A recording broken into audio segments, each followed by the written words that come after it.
Hey everyone, David here, and I've got some exciting news to share. I've decided to write a book, and I've entitled it Psychosocial Hazards Are Real. The book is intended to help clarify the fact that psychological safety cannot be achieved without paying attention to the psychosocial hazards people are being exposed to. Despite how much individuals might be interested in treating others with kindness, dignity, and respect, many cultures are so full of psychosocial traps that no psychological health and safety effort can ultimately succeed. But to address psychosocial hazards, you first have to know what they are, and you have to have some idea what to do to address them. Though the book won't be 100% complete until the spring of 2025, I'd like to share a unique opportunity to reserve a copy during the book presale campaign. The campaign will run from September 16th to October 18th, 2024.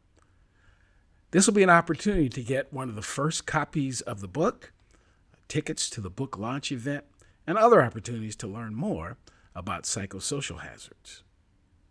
For more information, you can go to my personal LinkedIn or Facebook page, or the LinkedIn, Facebook, or webpage for ID2 Solutions. Don't miss out on this unique opportunity. Now, back to this episode of the podcast. On April 19th, 1995, the Alfred Murrah Building in Oklahoma City, Oklahoma was bombed, resulting in 168 deaths, including many children. We'll talk with one of the responders about some of the impacts on responders decades later, as well as about mental health both in the fire rescue service and the broader community. Up next on this episode of the Psych Health and Safety USA podcast. From Flourish DX, this is the Psych Health and Safety USA podcast. As workplace mental health has become a global priority, there's a greater focus on addressing psychosocial hazards. Each week, we look at psychological safety from an occupational health and safety perspective. Let's talk psychological health and safety. Well, welcome to this week's Psych Health and Safety USA podcast. I'm your host, Dr. I. David Daniels, and I want to thank you for tuning in. Each week, we seek to increase awareness of the importance of psychological health and safety by learning from the lived experiences, research, and expertise of our guests, as well as advocating strategies to reduce harm and minimize vulnerability to psychosocial hazards in the American workplace. So the lasting impact of the Oklahoma City bombing on those who responded has been profound and multifaceted. A longitudinal study conducted nearly 25 years after the event revealed several key findings. Number one, many responders experienced long-term psychological effects, including post-traumatic stress disorder, anxiety, and depression. The trauma of the event had a lasting impact on their mental health. Number two, resilience and coping. Some of the responders, or many of the responders, also demonstrated a remarkable resilience despite the challenges. Many found meaning and affirmation in their work, reaffirming their commitment to helping others. Three, the experience significantly affected their personal and professional relationships. Some reported strained relationships with family and friends, while others found a renewed sense of purpose in their careers. Number four, a sense of pride. Many responders expressed pride in participating and had no regrets about their involvement. They felt their service honored both their survivors and their profession. And a need for support. Number five, the study highlighted the importance of ongoing support for responders, including emotional and psychological assistance. Many felt that the attention to their emotional and psychological recovery was limited. So that's from a study, but I have the honor and pleasure today of talking to not someone who was just a study participant, but someone who was there. And it's wonderful to be able to reconnect. It's been a couple of years since our paths have crossed, but this is intended to be kind of catching up with friends and reminiscing about a situation that we both participated in and probably have, very similar kinds of feelings. the statements that were made in that study, they resonate. So let's get into the conversation, and we'll get there with an introduction of my guest by my guest. In this case, with this question: Who is Chief Chris Tubbs? Well, hi, Dave. It is great to see you again, my friend. I really appreciate the invite. If I was to summarize who is Chris Tubbs, he's just a regular guy. Married over 40 years now to my wife, Christy. We have three grown children who are all married and 10 wonderful grandchildren. And that is, really a part of my identity. In addition to that, obviously, is my fire service family, and I began my fire service career in 1978 at Mercer Island as a auxiliary firefighter, being hired full time in '82, and spending a career there at Mercer Island until I retired in 2014 after about 7 years as the fire chief. During my time at Mercer Island, I spent about 19 years on the Washington Task Force one of the, at the time, 26 urban search and rescue teams in the USAR system. And of course, that's where our friendship began. But the last 10, almost 11 years now, I've been down here in the state of California. Again, the fire service is a big part of my life. As a good friend of mine and coworker said many years ago, Chris, the fire service isn't a job for you, it's a hobby, which is true. I find a lot of meaning, a lot of purpose and value in the work we do. I often tell our new recruits at the academy the work we do is noble work. Uh, what we bring to society is a very important part of what makes our society and our communities what they are. So that's probably a good place to start about who the heck is Chris Tubbs, and I'll turn it back to you. Right on, right on. And for those who may not be familiar with the geography, Mercer Island is in the state of Washington. It's a nice, really nice community just east of Seattle, and there's some. It's an interesting place to work. I assume. I again was in the suburb to the west. And would drive through there every now and then, and it was really neat to be able to get to know somebody, so you get to visit a guy on Mercer Island. So, uh, so yeah. Well, but one other before we really get into it, one other question that I ask everyone who comes on, because I'm really interested in the perspective, and it's the one thing that I can compare against all of these episodes. What does psychological health and safety mean to you? Dave, I think in its simplest terms, I think about it in relationship to the culture of the fire service, which is really rooted in tribalism. And there's good things about tribalism, and there's not good things about tribalism. And so when I think about psychological health and safety, I'm thinking about those norms and behaviors that are a part of that tribalistic culture that are really unhealthy, and they manifest, as you and I know, they manifest in many, many different ways. But at the root is that they're very caustic, they're very dysfunctional, and they really undermine the organization and our responsibility to our community. Yeah, we're and I should say that my research has shown me that that's not unique to fire services. Every culture has some things about it that some of them work and some of them don't. And even when we get into what works and what doesn't, it depends on who you ask. Because I found that things that people would do, so people will look at an organization and say that thing is dysfunctional. No, it's dysfunctional for some people because the people who do it, often they're doing it to address some underlying trauma they have, some issue they have, some concern. There's all these things going on, and it gets explained away as, oh, that's just a bad guy. And I don't buy that as much as I once did. These aren't, you don't get a lot of bad people. You don't know this. A lot of bad people don't become firefighters and police officers. They're not bad people, but they do have underlying things that they really haven't addressed because in some cases they didn't know they should, or in some cases it's trauma so bad that they can't, or.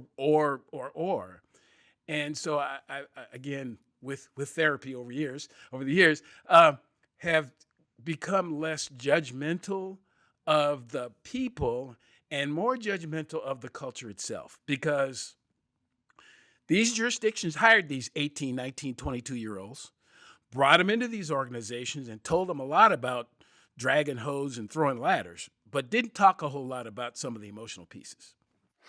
You raise, I think, two really important points in that, Dave. One is, how does that behavior often manifest? And in my experience is it manifests through triangulation, right?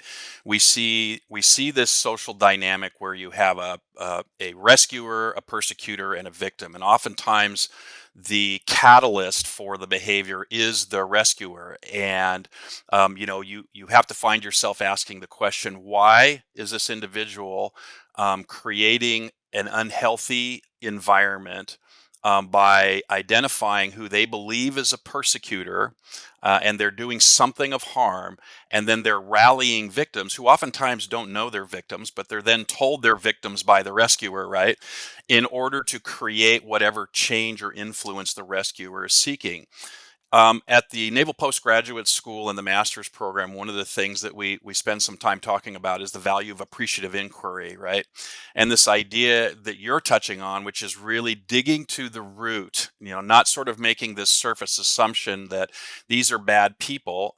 They have bad behavior, but what is at the root of that behavior? And I think the appreciative inquiry is a really valuable process, because what I have found at the root of at least many of the triangulations that I've experienced in organization is somebody who has oftentimes real low self-esteem issues, right? And what's at the root of that? And the self-esteem issue is what's driving their need to be the rescuer, right? So they can come out, feel better about themselves, and have people feel better about themselves. So you're spot on. Yeah. Right, right. Yeah. When you think about Maslow's hierarchy, and you mentioned self-esteem, which is, almost at the top, just below, self-actualization. But I find that there are lots and lots of conversations about the top, self-esteem, about the three: belonging, self-esteem, self-actualization. But we skip over that second tier, which is safety. That gets skipped over. And there's an assumption that, well, the person showed up. Well, the person seems to be doing their job. Let's talk about belonging and all this other kind of stuff. And folks have not paid attention to the fact that there is something about that environment that causes them not to feel safe regularly. Or when they were children, when they were in college, when they got married, their last job, something happened, and that thing caused them enough pain, enough trauma that it's still with them. So again, they brought that to this new organization because that's what we do. We carry all of ourselves everywhere, including our pain and trauma, and then we react to new things because of something that hasn't been addressed. So again, back to the point, I think we got to get off this. They're a bad person, and we got to fire the person. We got to terminate. We got to do all this stuff. We should be asking ourselves, what is going on in the environment that this person is in? There's this, this error that what we make is called fundamental attribution error, where we look at the person and we make this assumption about their behavior and how bad they are, and we never look at the environment that the person's in, and don't give that any credibility at all. And that's going on in organizations as well. We hired that person, they're behaving in a particular way, and we say we don't like it, but what's going on around them? And can we really do a better job of adjusting that? Because if we adjust that, they'll be fine. The person will be fine. Yeah. So let's you mentioned getting into, you started a couple of years before. What got you interested in the fire rescue service? That's a great question. So, like a lot of young boys, I suppose, I grew up, wanting to be. I had a long list, right? I wanted to be a pilot. I wanted to be in the military. I wanted to be a fireman. I wanted to be a cop. I wanted to be a race car driver. Fill in the blank. I didn't know what I wanted to do. My dad was a career naval officer, so I grew up in a military environment. Matter of fact, to this day, I can go on to a base and I have a physical reaction to that, and that is one of safety and warmth. That was a very great experience for me. But I had intended to go into the military. I wanted to go to Annapolis, and by the time I figured out that that's what I wanted to do, it was too late, because you really need to start that process in junior high. And even though, as a sibling of a veteran, I was eligible for what's called a presidential recommendation. So you can get a congressional appointment or a presidential appointment. And if you are, at least at the time, if you are a sibling of someone who's been there, you can get a presidential appointment. Congressional appointments have a limitation. I believe it's two for each congressperson, and then the presidential appointment has a lot broader. But again, it didn't matter, right? I hadn't done the work necessary to make myself eligible to be in the fire service. But in school, actually in junior high, I got very deeply into photography. Had my own dark room. Matter of fact, I had a color dark room at home before most amateurs had color dark rooms. And into high school, I carried this passion. And in the process of doing that, I was on the high school yearbook and the high school newspaper. And in my senior year at the high school newspaper, my teacher came to me and said, "Hey, you need to write a story this year. That's part of the class requirements. And you can pick whatever you want." And I said, "Great." So I had a friend in the Boy Scouts. His name is Mark Anderson. He went on to work for Kirkland Fire. He started at Mercer Island, but he worked at Kirkland Fire. And unfortunately, Mark passed away a few years ago. A really amazing human being. But I reached out to Mark and I said, "Hey, I'm interested in doing this story. And I know that you are an auxiliary firefighter at Mercer Island." And so we set this up and a series of interviews.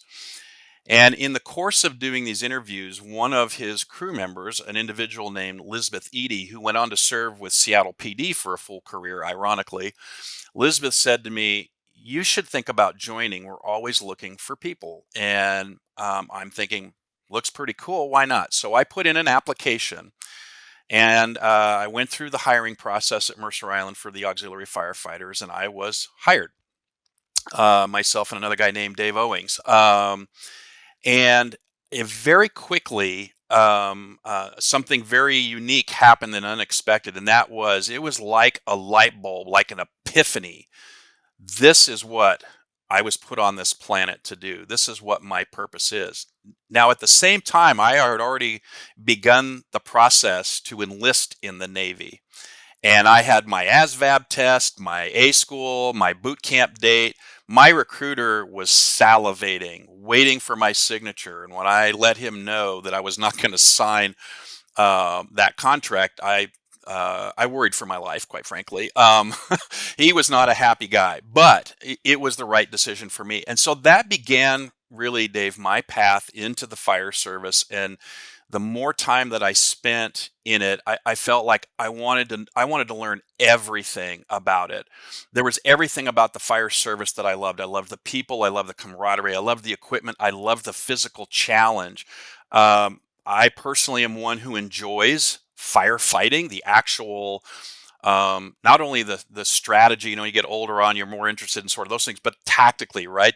The physical challenge of entering into a really hazardous atmosphere. I enjoyed everything about it, and that's how I got into the fire service, and I've never regretted that decision. Wow, wow.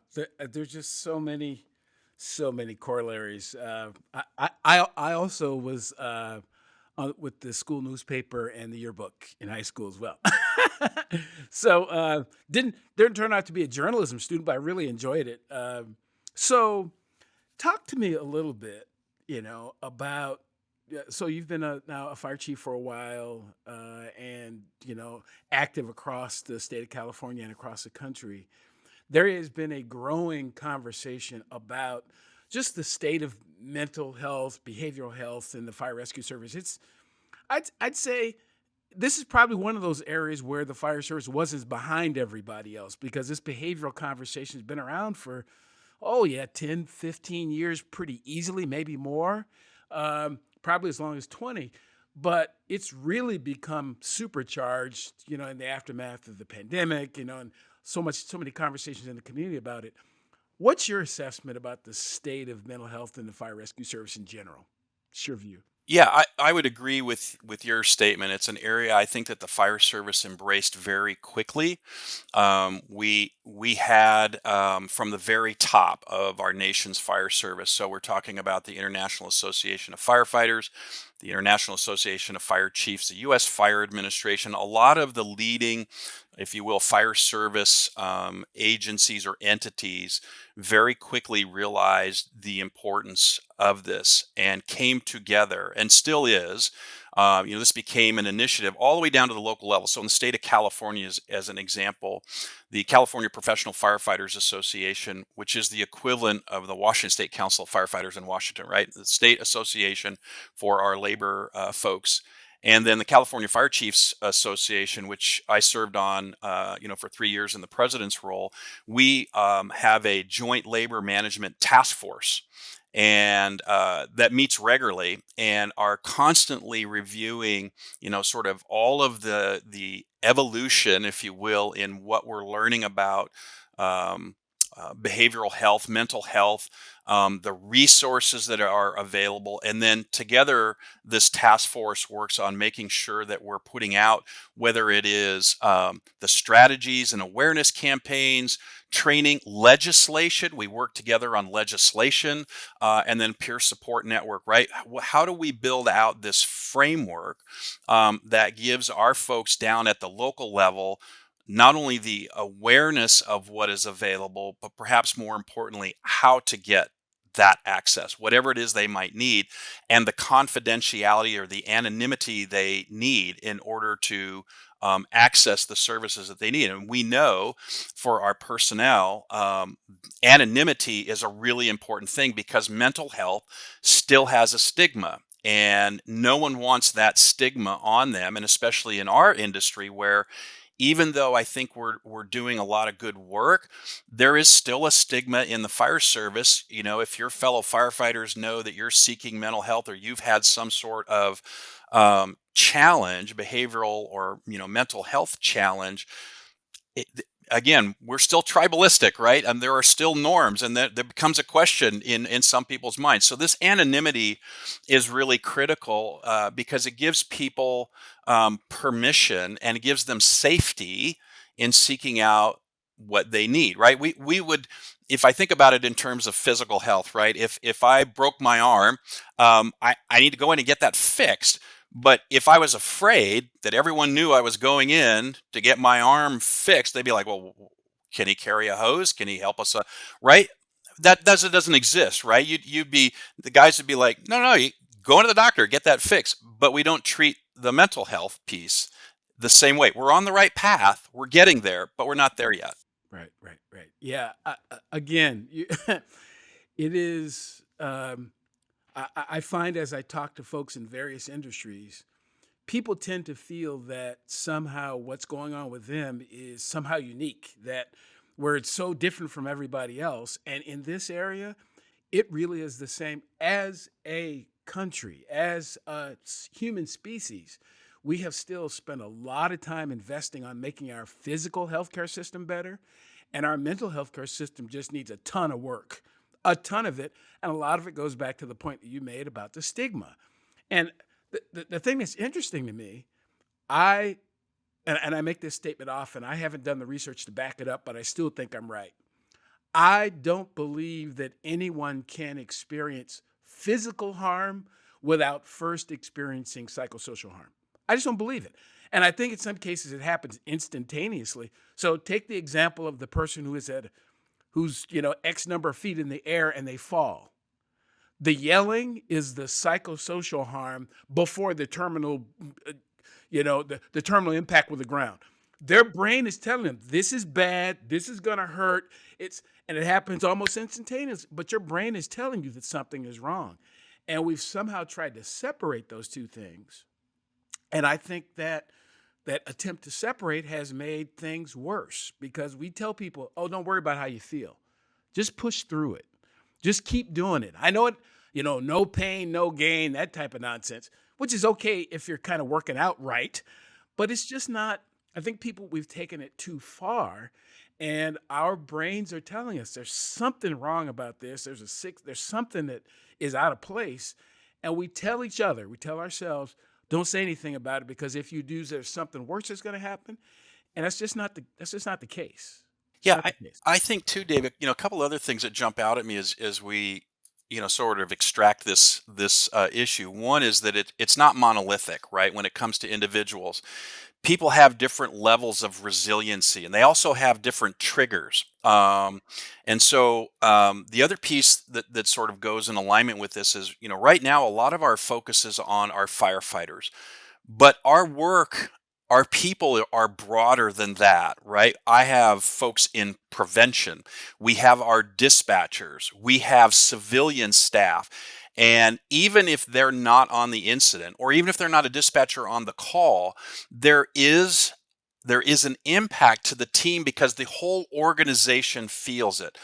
But the focus right now is on the firefighters, and I'm not suggesting that we don't invest there. What I'm suggesting is that we can't have that limitation. I will tell you in my own experience. So I don't know what I've been, 46 years now, I guess, if I'm doing my math right. I've been fire chief since January of 2008. I don't know what the math is on that. Was that 17 years? Okay, so in that time, in the course of my career, like you, I've served at every rank. The hardest job, most mentally demanding, the most mentally draining job I've had is the fire chief's job. It's not as a firefighter, a captain, or a battalion chief, and I'm not saying those jobs are not hard.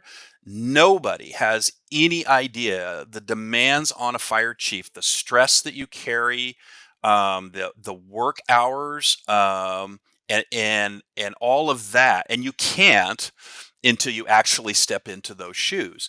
But I think if we are going to address the issue comprehensively, is we have to be aware that the entire agency. So my dispatchers and two of my two sisters and their husbands, we're in the public safety world, and Norm worked for Seattle. He's my brother-in-law, and his wife, my sister, was a dispatcher. My other sister was first a dispatcher, then a cop, and her husband was a cop.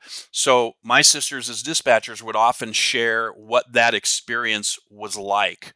And I really came to appreciate in a different way than just talking to dispatchers on the floor, but talking to family about the impact to them when they're sitting behind a series of monitors that have radio talk groups up on them. They've got maps, they've got CAD information, and they are hearing the mental and physical trauma in their ears, right? Whatever that incident is, they are hearing it, and they don't have a visual picture.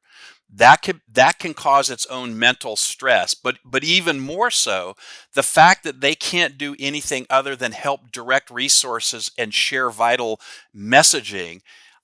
For me, when I hear that and I think about that, I think, oh my God, I don't know that I could do that. I have to be on the field to play. I have to be on the battlefield engaged, because that's where I feel like I'm able to address my own mental stress, is by taking and directing action there, right? Intervention. But our dispatchers, they don't get that. So why would we exclude them from this conversation? Right, right. So my in my research, I came across, or actually developed, a definition of what a psychosocial hazard is. And I didn't recognize this until recently. There's an international standard that addresses psychological health and safety that does not define the hazard. It defines the risk from the hazard. It lists the hazard, but doesn't define it. And the definition is, a psychosocial hazard is a psychosocial factor or something that goes on at work that is perceived or experienced by the person exposed as threatening to the extent it causes them to behave differently. And it has to be all of those things, because there are a lot of things that are they feel a little uncomfortable, but I can work my way through that one. But then there comes that thing and it's not right, wrong, good, bad, less, worse. It is, for me, that thing, that conversation, that thing I saw, that causes me to feel so threatened, concerned about potential harm, that I have to do something about it. I need less of it. I got to move. I have to react. That is a psychosocial hazard, which is sometimes difficult for people to accept because a lot of the physical hazards are easy. If you get a bottle of picric acid, if you put it in a brown bottle and throw it up on the shelf, and if it crystallizes, it's going to turn into a bomb. It just is what it is. I mean, it is what it is. It's got chemical properties, and it doesn't matter who's in the room. Psychosocial hazards are just different. And again, back to your point, we have different kinds of levels of resiliency based on our life experience, based on where we were raised, based on our parents, based on the food we eat, all kinds of things. And again, they're not right or wrong, good or bad.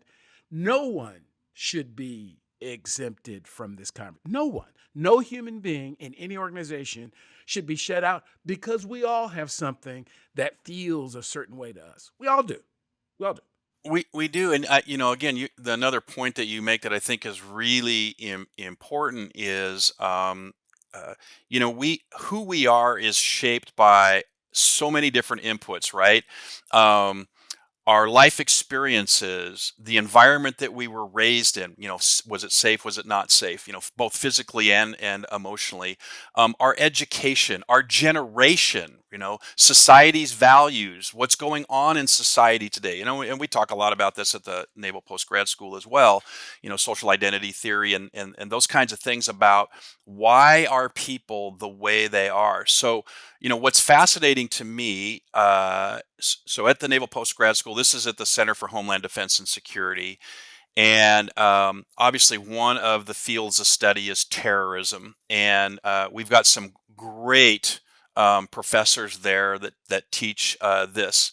And when you dial it down, I like how you were talking about earlier, what's at the root?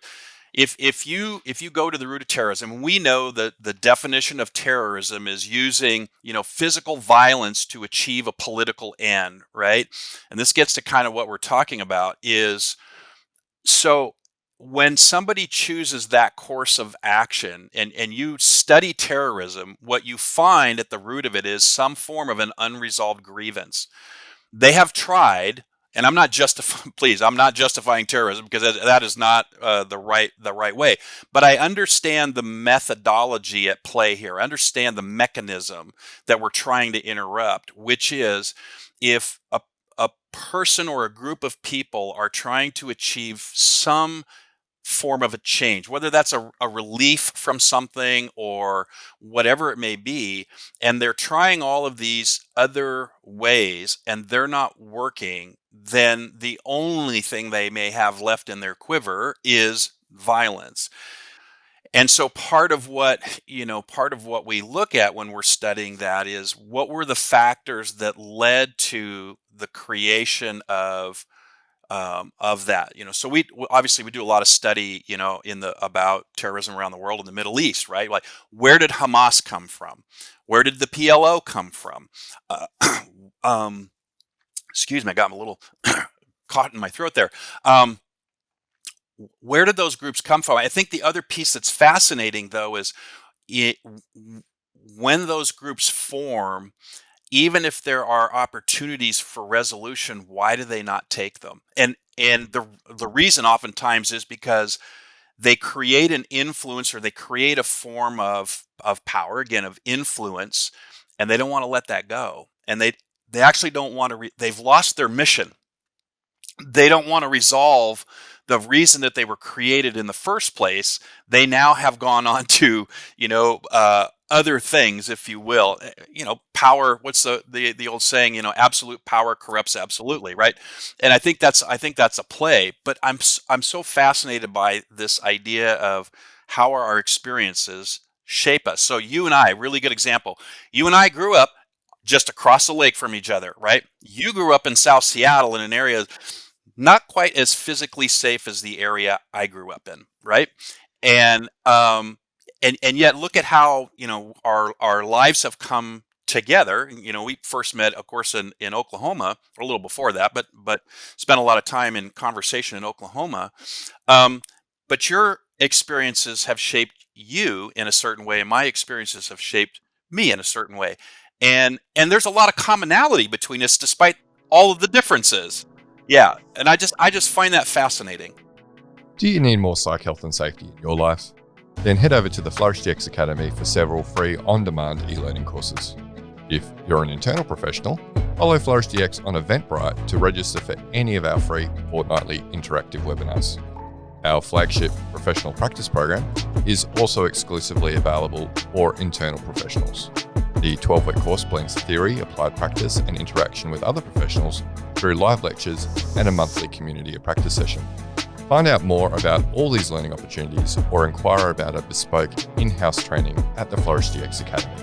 www.45003.org. Now back to this episode. Absolutely. Yeah. Again, that is such an important point. And a lot of the focus on this podcast is about, how do we have workplaces that are psychologically healthy and safe for people? But the entire discussion you just had about terrorism applies in organizations. And here's how, is that people end up in conflict. The conflict doesn't get resolved, or we ignore it or whatever, and it gets worse and worse and worse and worse. And before you know it, you've got what is in many ways almost a form of organizational terrorism, that people say that if you treat people poorly long enough, they're going to get by, they're going to get out, or they're going to get even, and sometimes they're going to do a combination. And that happened because there was this conflict that was just allowed to simmer. Nobody, and some of the conflict was because, look, this doesn't feel right to me. It feels fine to you, and you ignore it. You don't talk about it. You diminish, well, what's wrong with you? You shouldn't feel that way. No, I should feel however I feel. The question is, what are we going to do about it? Because I'm already there. I'm feeling that way. Now, what are we going to do? And that sometimes, even in organizations, you end up with this faction of people that are out now to destroy the entire organization because of the harm and the hurt they've been exposed to. And again, I'm not here to validate that one way or another or fix that one way or another, but to help people recognize that's a thing. That's a thing. And you simply matching force for force doesn't make it better. It doesn't. I'm going to be bigger and badder than they are. You're going to escalate that thing.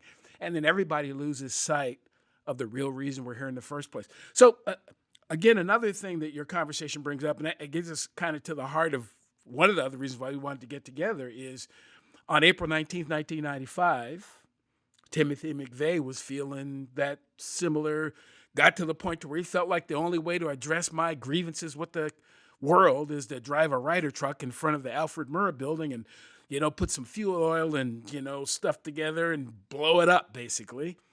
And then they asked us to show up. So share a little bit about what you remember and what your role was with the task force when we went to Oklahoma City. Yeah, I think, with regards to Timothy McVeigh, and you'll recall this in the early days of that bombing, the narrative at that time was this came out of the Middle East. We couldn't comprehend that this was domestic terrorism. We had, and we would learn the importance of this later on, we had two major events in our country, the disaster in Waco and then the shooting of the Weaver family on Ruby Ridge, right? These are directly linked and ultimately were a motivator for Timothy McVeigh. But what I recall was my family and I were up at my parents' cabin on Whidbey Island. We happened to see this blast on TV, and the first question my wife asked me was, "Are you going to get deployed?"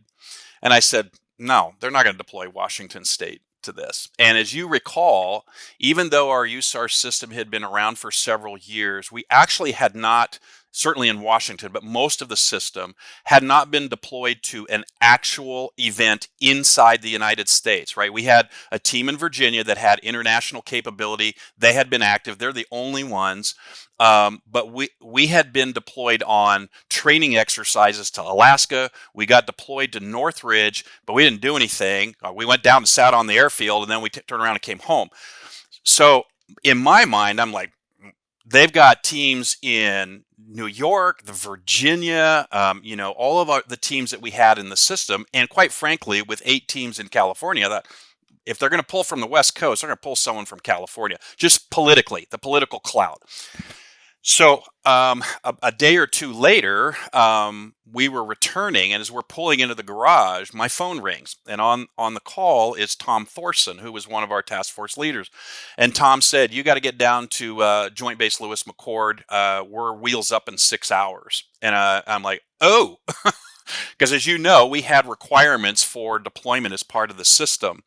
And so I had all of my gear already pre-packed, and I had conversation with my family. And one of the things that I recall as we talk about mental health, my kids were very young, um, old enough to know that Dad was going away for a while, and they were afraid because they could sense that there was something they couldn't.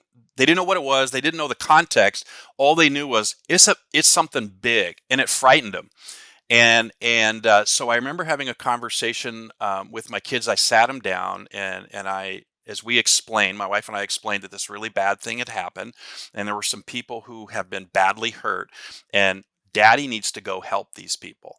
And so I asked them. I said, "Do you want to be able to help too?" And they said yes. And I said, "Well, here's how you can help. If you help Mom while I'm gone, so I can go help those people, then we're all helping these people who need our help right now." So that part of sort of the initial deployment, continues to stick out in my mind, especially relative to my family. But then, of course, when we get down to the Air Force Base, and we're doing, and part of the job that I had at that time, I was both a logistician and a rescue specialist. At that time, only did that for a couple of years. So I was very involved in the palletizing and making sure we passed muster with the Air Force, and getting our stuff on the plane. And at the time, I had been building a database for our team. We didn't have a digital record of our database, and John Olson, who worked in Seattle Fire down at Station 14 on Ladder 7, he and I have begun working together with under Vickery. AD was giving us, some support and some funding. So we didn't have the thing completely done. So on the trip in the back of the C-141, I'm typing away on the computer and I'm trying to finish this baby up. We arrive in Oklahoma at Tinker Air Force Base, and I remember the first thing that I remember is we looked out the window and we saw Elvis Presley. We were all convinced that Elvis did not die. We just saw him. He's working here on the Air Force Base. I don't know why these things stick out in my head, but they do. So, of course, then we have our convoy over to the Myriad Convention Center, which at that time has not been fully populated, right? The teams are sort of getting organized. There's already been some teams on site, but we're still trying to get things situated. And I remember a couple of things. I remember Ken Knott, Randy Hansen, battalion chief out of Ballard, the three of us going to the roof to set up the antennas for our communications center. I remember us organizing all of our inventory in a logical way. And then I remember us going out to the site and going through the U.S. Marshals security process. We had to get badged and ID'd because they had secured the site down, because before our arrival, there was a problem with people, specifically the media, coming on site unauthorized. And obviously this is a crime scene, right? So now we've got the incident location locked down. So those were my initial memories. The other two things that sort of stick out at me, Dave, and then I'll turn it back over to you, is we had set up a site logistics tent in front of the Alfred Murrah building. And that's where I spent a good deal of my time, whether it was at that site or on the pile. I was never in the pit, but I was on the pile. And I remember you and I having a number of conversations. And I think the thing that sticks out in my mind, and this is, we talk about how we were mostly impacted. I wasn't impacted by the trauma. That, for whatever reason, that's never bothered me. Body parts, all that stuff. It just doesn't bother me. What I had a hard time with was when we would come off the site after our operational period, and there'd be all these people, citizens, standing around calling us heroes. And we would come back to our bunks at night, and on our bunks would be these bags, these little paper bags that the kids in school had put together that would have a little note of gratitude and appreciation. It would have a toothbrush. It would have a little button that they had put together, or something like that, something very, very personal.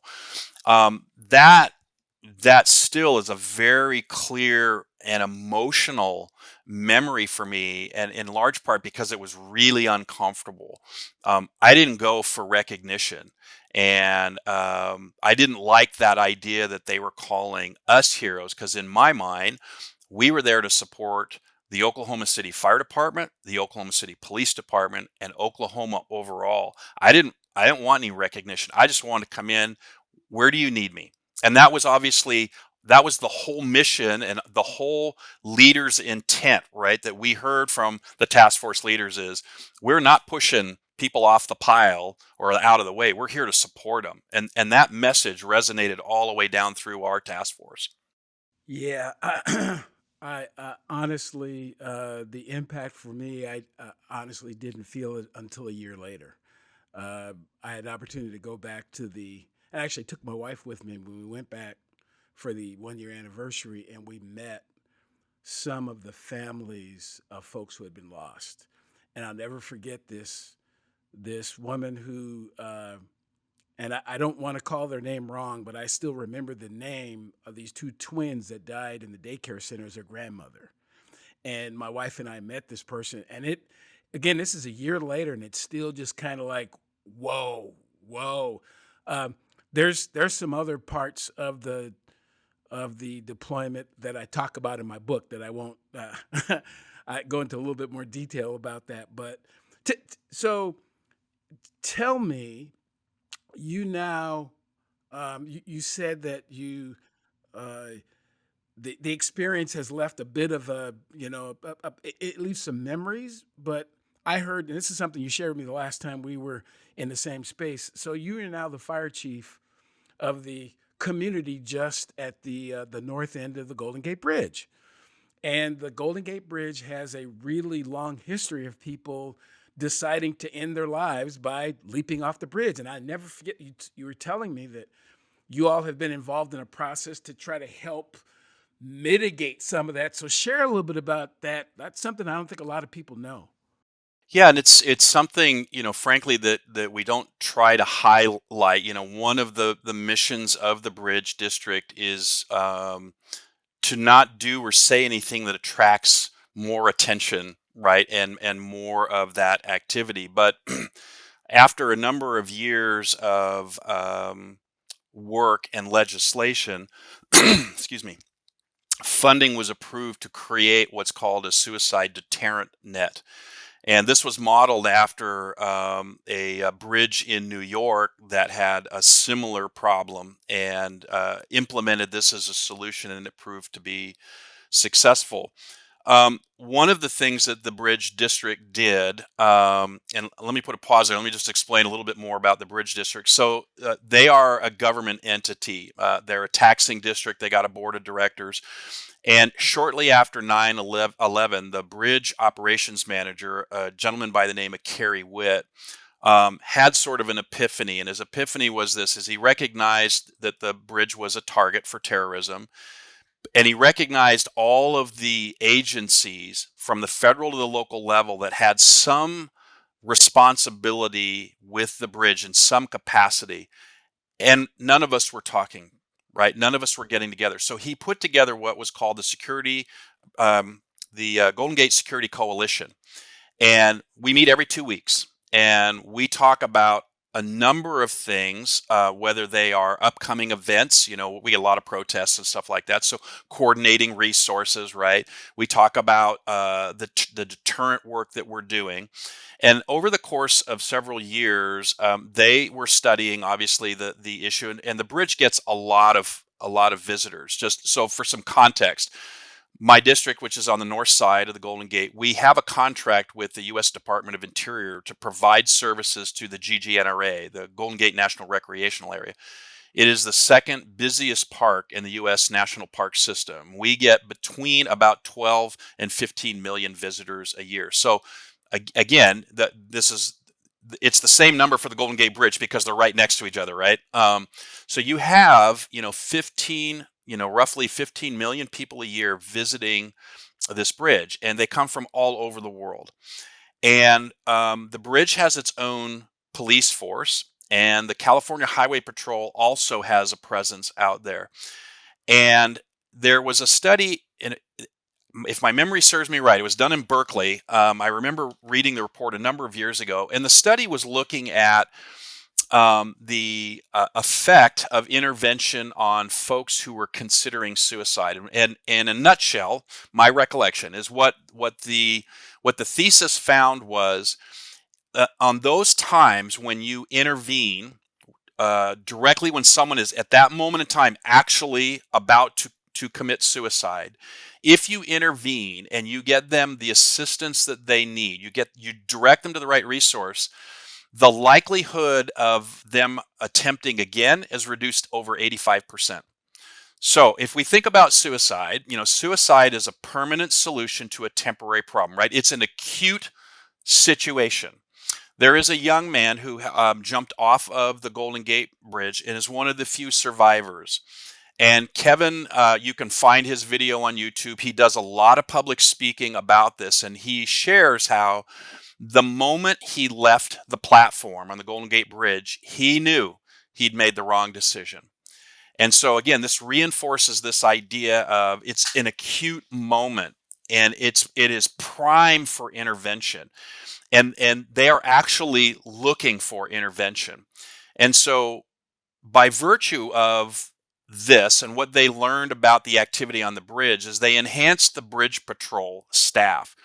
And the bridge staff are out there all the time, and they're watching. They're looking at people, and they're looking for certain signs and symptoms, and they're interacting with the community. And the interventions are off the chart. That doesn't mean that they were for sure, right? But there were indicators. And so this is a factor in how they work to reduce the number of folks who may jump from the bridge. Now, there are folks that still do, and this is where the deterrent net comes in. It's the idea that if I can catch them, hopefully they don't roll off the net, but maybe they have a second thought as they leap off. It's like, ooh, man, maybe I didn't want to do that after all.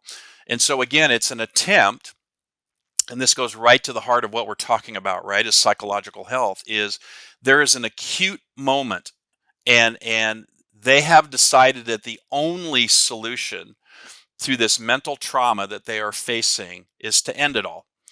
And we're trying to find ways that we can interrupt that cycle enough that we can get them to a resource to recalibrate.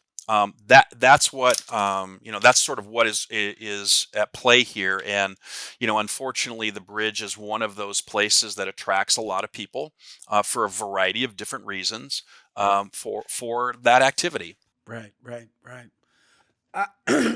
I've said this again a number of times.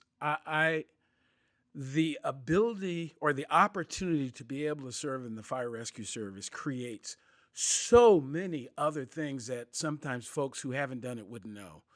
It gives you a perspective on some things that folks just wouldn't think about otherwise. And as I hear you speaking, your background as a firefighter yourself, as a fire chief yourself, the experience in Oklahoma City and other places, and this experience around the bridge gives you a perspective about mental health in general that sometimes people don't, because people can talk about it kind of intellectually and thematically. Oh, it sounds like but to be able to have these real life experiences and exposure, and also to have been able to have done so, you still seem to be fairly well adjusted to me, just outside looking in. It's seriously, because I've also heard, and this is something that, as I was writing my book, as I read through other people's stories, there are some things that have happened to folks, that have happened to all of us. And again, to your point, the action that they took we could have taken as well because we're exposed to the same things. And it's not a better or worse thing. It's what was going on for them at the time based on all kinds of other issues. And it's just so wonderful to hear this view that there's an opportunity to intervene. We should, if we can, if we have what's necessary to be able to intervene, we should. And we should also create systems just in case that intervention doesn't work. There's another, because ultimately we're trying to save folks' lives. Absolutely. As you were talking about the Oklahoma City bombing again, I remember an experience that was very unexpected for me. So you went back a year later. I've not been back. I've intended to, but I've not. I'm not quite sure why. There may be an emotional piece, but I will tell you, when they imploded the building, as you were talking about when you went back, this came right back to my memory. I was working and we had the TV on at the station. It was around lunchtime. I think they were broadcasting this, and I watched the implosion. And I got real emotional. Still can feel it. Why? I have no idea. It's like it's a physical building, and they're just collapsing it, and they're going to put this amazing memorial. In addition, about 2 years ago, I was contacted by one of the captains at one of our stations. So Station 1, which is in Sausalito, right near the bridge, is our most visited station. We get firefighters and people from all over the world. So I get a call from Mike, and he says, "Hey, I think you need to come down here. There's someone you need to meet." And I'm like, "Yeah, okay, I'm on my way." Well, one of the people who happened to be in the area who came in the station was a firefighter from Oklahoma. He was actually a battalion chief. And so Mike knew that I had deployed, and Mike said, "Hey, I just want to introduce you to." So he and I started talking, and we found that, so there was one of the days that I was on the pile, and you may recall that one of the members on our team had a connection to one of the victims, and that one of the victims, who was a federal agent, left behind a couple of kids. His wife had passed away from cancer a little bit before. Anyways, it was on that particular recovery I learned he and I were on the pile at the same time, probably working with each other. And it was kind of a, gosh, I wouldn't even know how, I don't even know what the right word would be. Not serendipity, but it was like almost like a healing thing. Is like, here's someone who's been in the trench with me, right? Because I'm not around those people. There's not a lot of us that deployed, that are collectively together. You're probably the one that I see the most that I deployed with. So it's refreshing when you get together with people who have a shared traumatic experience, and there's a sense of maybe safety that comes from that, if that makes sense. It's like, you understand, right? Those people don't, but you understand. Yeah. That's right. That's Yeah. right. Yeah, that mentality in general is a lot of the reason I believe that the fire service has the culture that it does, because it's this constant. We go into battle together. It's kind of like the military, or like law enforcement or EMS. We go into quote unquote battle together, and other folks may not understand kind of what we're going on. It brings up another thing for me about Oklahoma City. Uh, I had a really emotional kind of almost release outburst, whatever you want to call it, when I got back after 8 days and saw my wife and my kids. And something they told us in the debrief that sticks with me. They said, "Look, you're going to go back. You've been here. Excuse me. You've been in this national spotlight for the last 8 days or whatever, and you're going to go back, and not everybody's going to understand what you've been through, and you're going to go back to just real life. It's just to being a dad, to being a husband, to being a whatever, and it's just life. So be thinking about that." And that conversation and that moment really stuck out for me. Is that it was the first time my wife and I had been apart that long.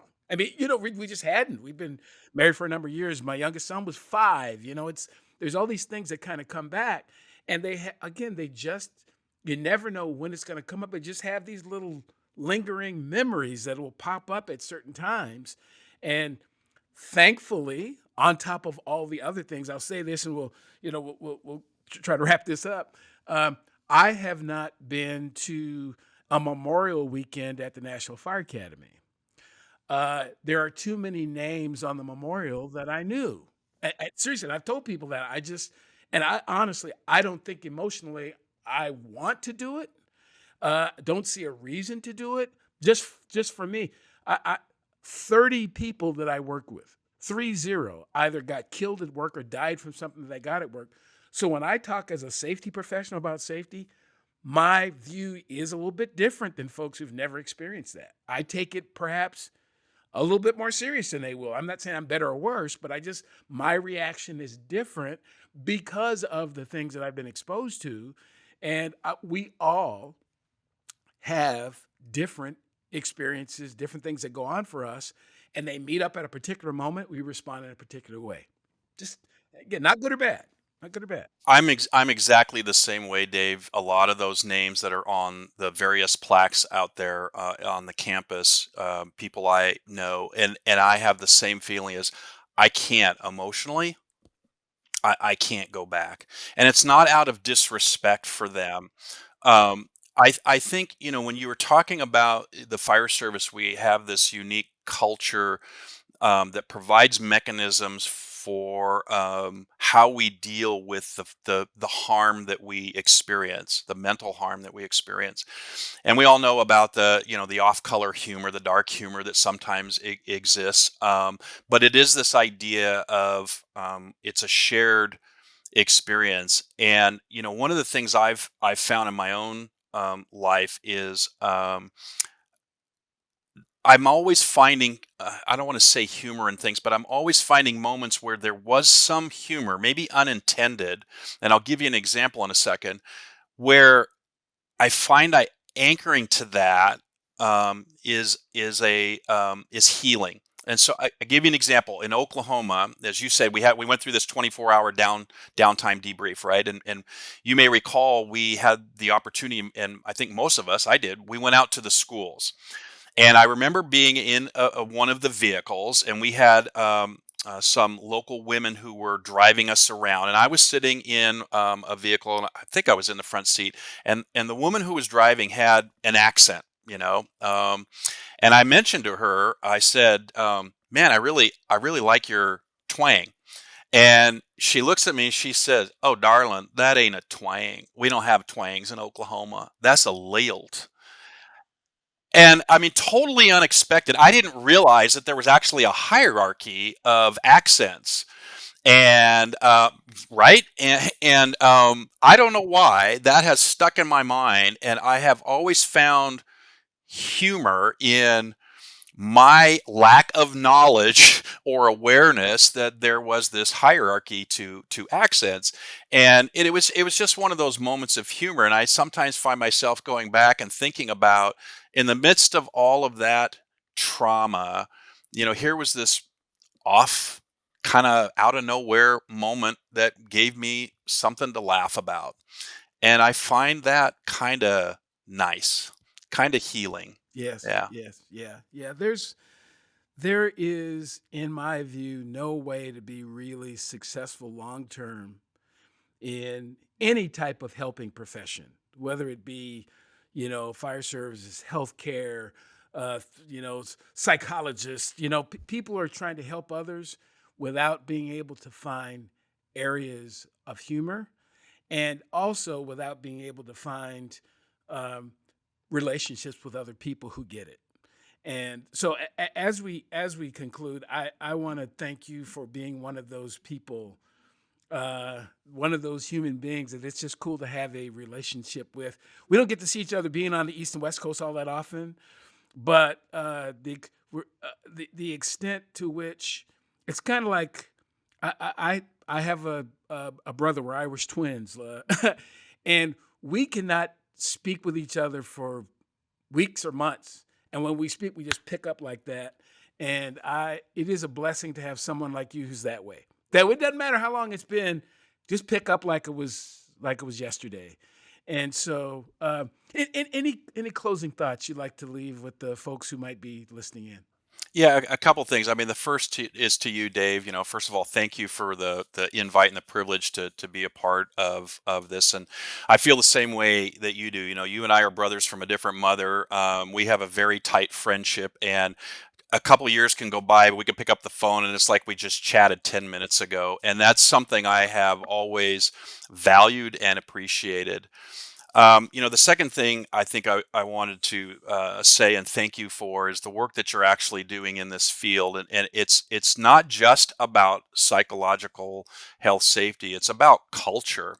And it goes to a lot of the work we're doing. And, DEI may be a politically bad word, but if you get to the root of it, it is about psychological safety, right? It is about creating a culture where we don't marginalize and ostracize people, is that we work to build a community where, you have a sense of belonging, is the word we often use, but that you're valued. And at the end of the day, as humans, that's what we all see, because I want to matter, even if it's to only one person. I want to matter, because if you don't, then what is the reason you get up? Humans have to have hope. It is a core requirement in our survivability. And so thank you for the work you're doing to create the awareness, first of all, and then have this conversation, which we all know this is what starts the traction and the movement to propel us forward to do really good things. And so I'm grateful, and I'm also super excited about reading your book. First, one of the first people to offer to buy it. I'm looking forward to it. Right on. Well, Chief Chris Tubbs, thank you so much for sharing your wisdom and your experiences. This is a very special opportunity. For those of you who might be listening into this podcast or watching or listening for the first time, welcome. Hopefully something that you've heard will bring you back to a future episode. Previous episodes of the podcast can be found at psychhealthandsafetyusa.com. We'd also encourage you to join us and become a part of the Psych Health and Safety USA movement by subscribing and joining us on LinkedIn.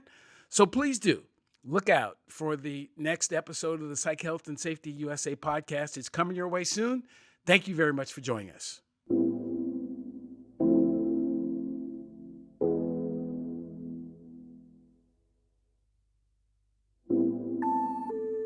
Tune in each week for new episodes of the Psych Health and Safety USA podcast. If you have a story or know of one that needs to be told, reach out to us on LinkedIn or send an email to david@id2-solutions.com or go to the FlourishDX website at flourishdx.com. We'll see you next time.